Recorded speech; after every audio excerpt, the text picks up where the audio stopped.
안녕하세요. ESF 임신근 간사입니다. 6월 11일 일용할 양식 말씀은 고린도전서 12장 1절에서 11절입니다. 오늘 말씀의 주제는 성령의 은사들입니다. 요즘 국제 결혼하는 사람들을 흔히 볼 수 있습니다. 국제 결혼을 할 경우에는 상대 배우자의 국적을 취득하기도 합니다. 만약 상대 배우자의 나라에서 산다면 그 나라의 법을 지키며 살아가게 됩니다. 1세기 바울은 하나님의 명령으로 유럽 선교에 나섰습니다. 힘든 사역 중에도 곳곳에 교회 공동체를 세웠습니다. 그중 유럽 지역에 세워진 교회가 오늘 본문 말씀의 고린도 교회입니다. 고린도 교회 성도들은 예수님을 믿기 전에는 우상을 섬기며 살았습니다. 우상을 섬기는 이들에게 바울은 복음을 전했습니다. 이방인이었던 이들이 예수님을 믿고 하나님의 자녀가 되었습니다. 하나님 나라의 백성이 된 고린도 교회 성도를 향하여 바울은 형제라고 불렀습니다. 우상을 따라 살았던 삶에서 이제는 성령 하나님과 동행하는 삶으로 인생의 전환이 이루어진 것입니다. 하나님 나라로 국적이 변경된 것입니다. 3절 말씀입니다.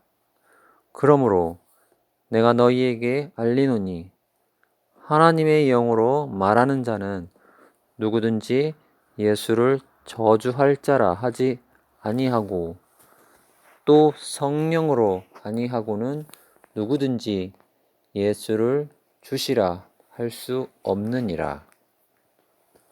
성령님과 함께하는 삶은 성령님이 주시는 자유와 평화를 누리게 됩니다. 예수 그리스도로 인하여 하나님과 평화를 이룬 결과입니다. 우리는 성령님으로 인하여 예수님을 주님이라고 말할 수 있습니다. 바울 사도는 성령님께서 하나님의 자녀에게 다양한 은사를 주신다고 말씀하고 있습니다. 이 은사들은 하나님의 선물입니다. 7절 말씀에서는 성령님이 함께 하심은 하나님을 믿는 성도를 유익하게 한다고 말씀하십니다. 성도의 유익은 공동체의 유익으로 확대됩니다. 은사로 인한 성도의 유익은 신앙 성장에도 도움을 줍니다. 은사는 하나님께서 나와 함께 하시는 증거가 되기도 합니다. 교회 공동체에는 다양한 사람들이 모여 있습니다. 그 다양한 사람들에게 주어진 은사를 서로 조화롭게 이루는 것이 중요합니다. 누군가가 자신이 받은 은사를 특별하게 여겨 자랑한다면 공동체는 어려움에 놓일 수 있습니다. 은사에는 결코 높고 낮음이 없습니다. 은사를 주시는 분은 성령의 하나님이시기 때문입니다. 11절 말씀입니다. 이 모든 일은 같은 한 성령이 행하사 그의 뜻대로 각 사람에게 나누어 주시는 것이니라. 하나님께서는 은사를 통하여 하나님의 영광이 드러나기를 원하십니다. 지난 5월 달에는 축구를 좋아하시는 분들은 알겠지만 영국에서 축구를 하고 있는 손흥민 선수가 득점 왕이 된 기쁜 소식을 전해 주었습니다.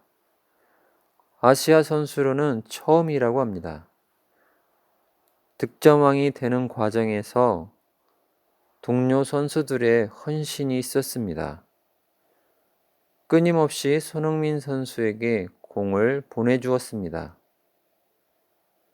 선수들이 경기하는 모습을 보면서 교회 안에 다양한 은사를 가진 성도님들이 하나님 나라를 위해 헌신하는 모습과 비슷해 보였습니다.